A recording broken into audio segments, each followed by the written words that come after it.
My name is Colleen Valerio. We invite you to join us as we go through the next video series all about real life in the Dominican Republic and everything that you need to know. Our first video is all about the Dominican Republic, where it is, population, history, all about the towns on the north coast, Puerto Plata, Sosúa, Cabarete. So join us as we talk all about the Dominican Republic.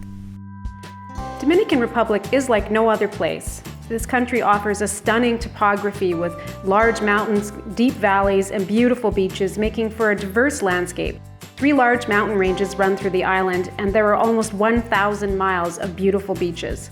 It's a tropical climate with an average year-round temperature of 28 degrees Celsius or 82 degrees Fahrenheit.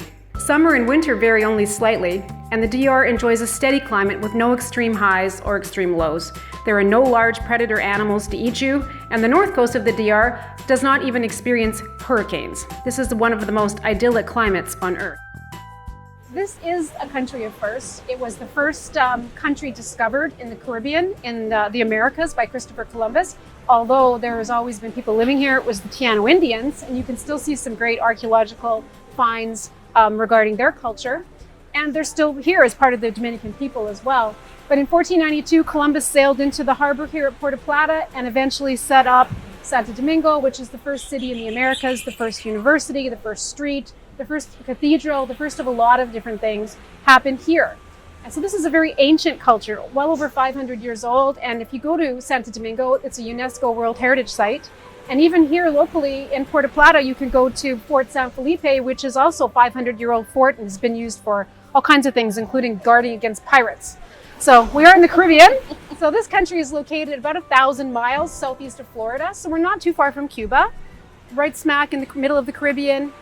What's really nice about our part, which is the north coast, is we enjoy weather like this literally all year. So an average of about 28 degrees Celsius, 82-ish, I believe, Fahrenheit. I'm Canadian.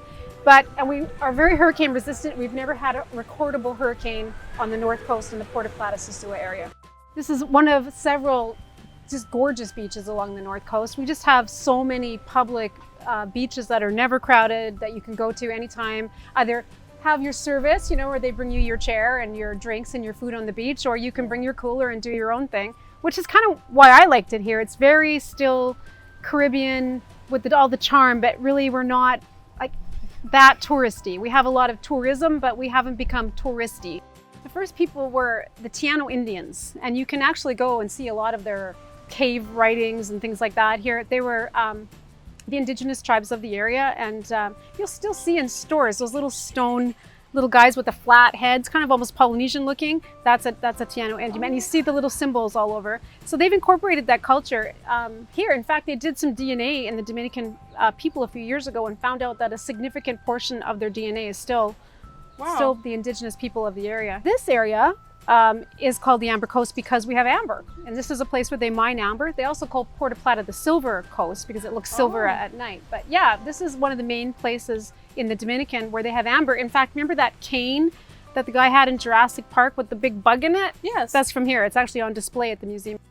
And it's the only place in the world that you can buy Larimar is a stone that's natural to this island. I'm not wearing any. Sometimes I do have some.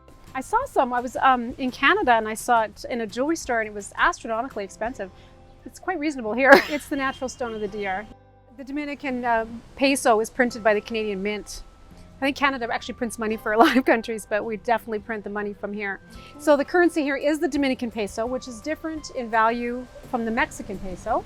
So people that come here, we do business either in the peso. If you go to the bank machine, even using your country of origin bank card, it'll dispense pesos to you. But you can do a lot of things with US dollars here as well. For expats, people looking to move here, we have 3 international schools. In fact, my grandson went to the International School of Sosúa for many years. Fantastic education, perfect for when they leave here and end up in university or college in the United States or Canada or around the world. They leave here with a top-notch education. They use the American SAT system. We have a large enough community. It's changed over the years. It used to be people that were obviously independently wealthy or something that could come here and live and put their kids in school. But now we're seeing a lot of people who can work from anywhere. So they're choosing to work from here and put their children in school. So we're kind of booming with kids. If you like our videos, please remember to actually like them on YouTube and also subscribe so you see stuff from us all the time. As we finish this series, we'll do other things all about real life in the Dominican. Join us again.